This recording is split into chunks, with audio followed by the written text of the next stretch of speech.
absolutely was not in Colorado, she says, at the time of the murder. CBS 2's Ronda Scholting has more. We got our first real look today at the man who could be Jean Benet's killer. 1 up, 2 up. The key to this training is making it as real as possible. You know, this water is cold enough to rob you of your breath and moving fast enough to rob you of your life. Ronda Scholting is there for us. Ronda, you've been there all day. How bad is it now? What is the situation on the ground? Yeah, it is bad. People are picking up from last night's tornado. Fire in the hall. A huge explosion ripped through a small house. This is how a wolf greets you. They look you right in the eyes, and a lot of times will lick you in the face. They've been trying desperately to get people out of this area. I do know this lady that lives in this house right over here is home. She's trying to turn on her sprinkler system. She's trying to get on the phone with her husband so she can get it turned on, obviously afraid that her house may be one that goes. Prosecutors in Boulder, Colorado tracked down John Mark Carr halfway around the world in Bangkok, Thailand. But tonight, the suspect's ex-wife says they have the wrong man. He absolutely was not in Colorado, she says, at the time of the murder. CBS 2's Ronda Scholting has more. We got our first real look today at the man who could be Jean Benet's killer. But after hearing what he had to say and comparing it to the evidence, there are still plenty of questions. There is finally a face to put with the name, and despite John Mark Carr's stunning admission, I was with Jean Benet when she died. There are now more questions than ever in the decade-old murder of the 6-year-old pageant star, and the Boulder, Colorado District Attorney did little to answer them. Well, I can't comment on that at this time. I apologize. And neither did Carr.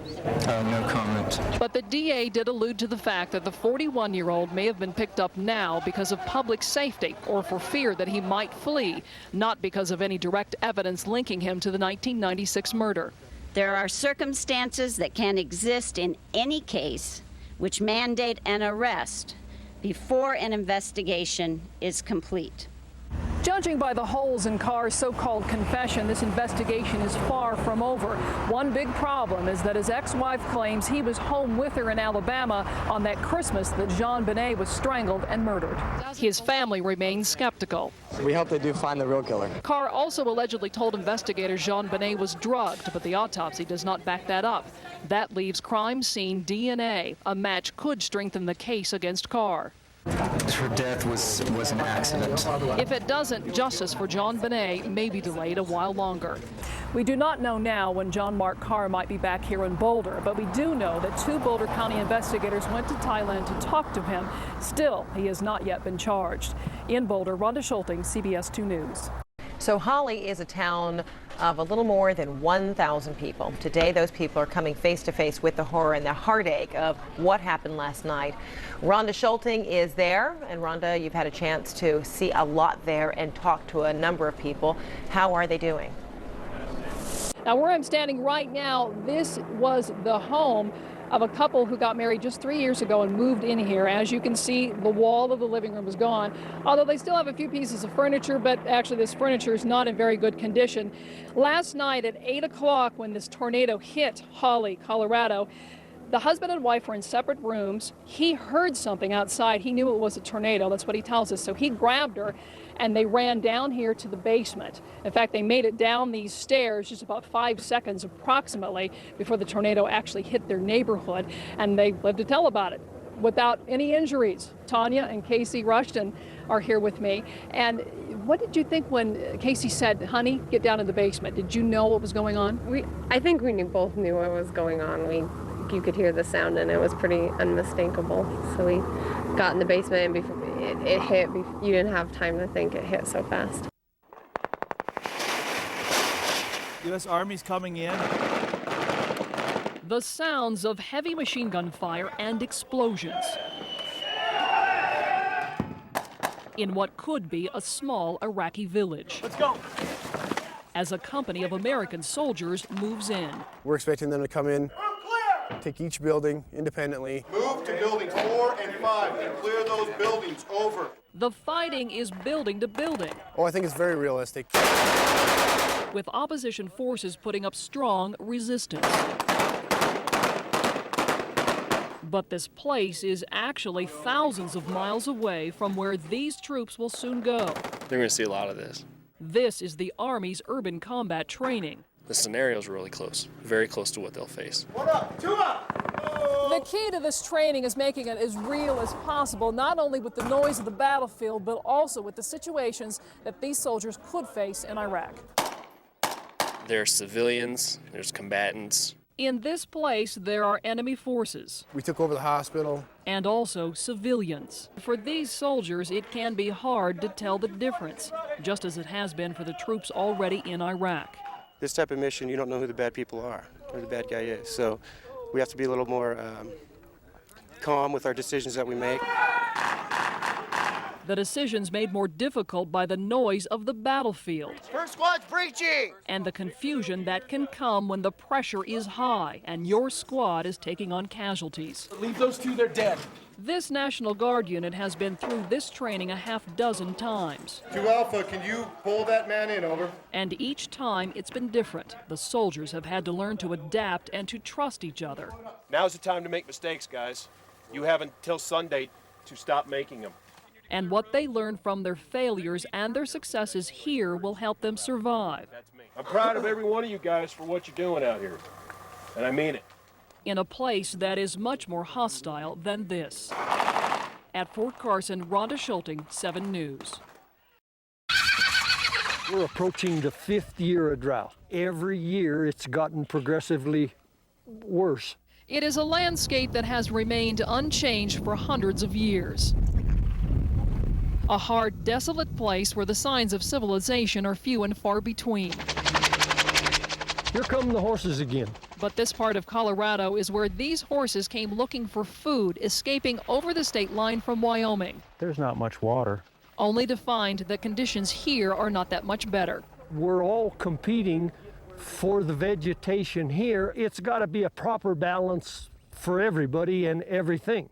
The salt sage on this range has been eaten down to the bare dirt, and the horses are now competing for forage with ranchers and their cattle. So like a mosquito they just can't shake, a helicopter rounds them up and herds them into corrals, some shying away from the humans they sense nearby. The wind isn't exactly in our favor today. The wind is going towards the horses part of the town. But the pilot knows his job all too well, and soon they are inside, robbed of their freedom, confused and skittish, not realizing that they and the range, land managers say, will be better off after they're gone. We want to make sure as we get here close to the end of winter, and with the drought that we've been in for the last 5 years, the area that they're in is getting pretty hard to make a living on. In this place right now, there are just too many mouths to feed. I've been here all my life, 71 years, and there's been horses here all my life. And I hope that there'll be horses here when my grandkids are here. This roundup will finish up in just a couple of days, and then these horses will be headed down south to Canyon City, where they will be trained by prison inmates and then put up for adoption. In Moffat County, Ronda Scholting, 7 News. How are you doing? I'm doing pretty good. How are you? I'm all right. After surviving a heart attack some months ago, John Vassa is getting a very important checkup. What'd you do for Thanksgiving or Christmas? His cardiologist is Dr. Jim Beckman. Any shortness of breath? Yes. Who came to the hospital in Holyoke this morning to see John and about a dozen other patients. You think you could walk on the treadmill for us today? This is a house call of sorts because in this case, the doctor came to the patient, hitching a ride as the sun came up on a small plane headed out from Greeley. Flying is not one of my most favorite things. Its destination, the eastern plains of Colorado. Traffic shine 908 Tango Golf is departing 9er straight out Greeley. Surrounded by cornfields, agriculture is what drives the Holyoke economy. In this small town, there are 4 doctors, all family practitioners, but no specialists. I had my surgery March 21 last year. Forcing heart patients like Jim Fisher, who owns one of the local grocery stores, to leave his business and drive a great distance to see a cardiologist. Yeah, we'd leave at like 7 o'clock in the morning or whatever time the appointment was. It's about a 2.5 hour drive to Greeley. How do you feel now compared to a year ago? But an outreach program through the North Colorado Medical Center has changed all that. Now at least once a week, reluctant flyer Dr. Beckman is visiting patients in their hometown. People are very appreciative. They know it takes our time to come out here. The doctor brings not only his expertise, but technology that smaller hospitals can't afford. Dr. Beckman is only one of about 50 specialists in the outreach program who each and every year hold more than 1,000 clinics just like this one. I like him fine. The program's mission is to bring health care to those who need it where they need it, giving peace of mind. Makes me feel real good. And helping save lives. I'm not going to say I have saved lives, but I do think I have helped. Ronda Scholting for 7 News Special Assignment. Late August. Beautiful if I focus here and not on the sprawl I'm part of. I've learned, haven't you, to live without 1 square inch of silence.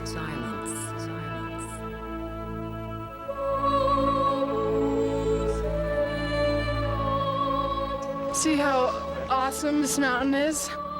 It rises from the landscape that surrounds it. It's amazing. That's the only way to describe it.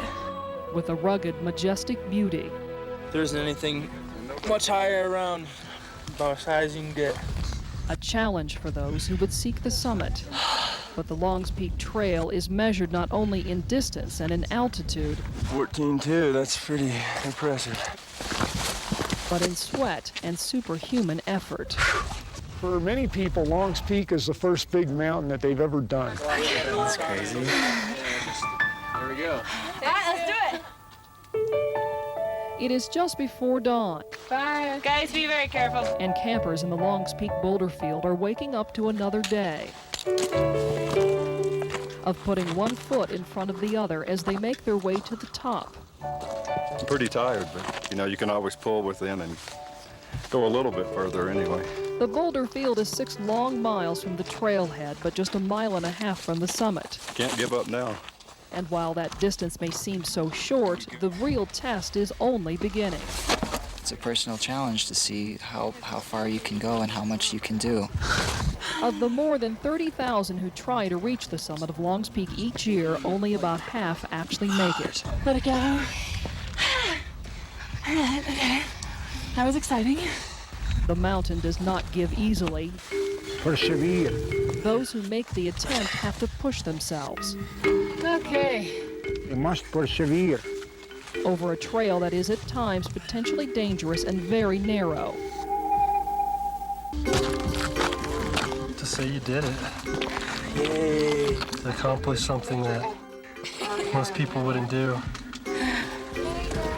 At more than 14,000 feet, you struggle to draw in enough air to breathe. No oxygen. I'm so tired. No oxygen. Your legs feel like dead weights. But you have to make it. There's so many times you think like, okay, it's got to be over soon. And it's not. And there is a mental battle going on inside. Do you keep going or do you quit?